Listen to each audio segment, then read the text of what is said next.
President Biden says the COVID pandemic is over, but the financial toll is still being tabulated.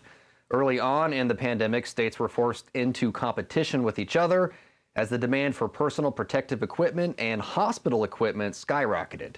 In New York, the state stockpiled more than 8,500 ventilators and almost 1,200 X-ray machines for a total cost north of $250 million.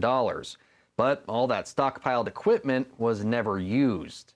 Instead of selling off the $250 million in unused items, though, New York has a $40 million contract with the National Guard to keep tabs on the goods so they're ready for the next pandemic. But not everything New York produced or procured during the pandemic has a long shelf life. In Utica, 700,000 gallons of expired hand sanitizer is sitting on an airport tarmac waiting to be recycled. Prisoners produced the hand sanitizer in 2020 when stores were selling out. Now, taxpayers are on the hook for another $2.3 million to transport the unused product to Rochester.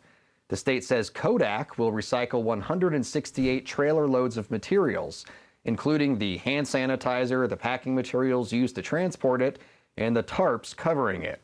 Some local media outlets spoke to people who were upset the hand sanitizer was allowed to expire instead of being sent someplace where it could have been used.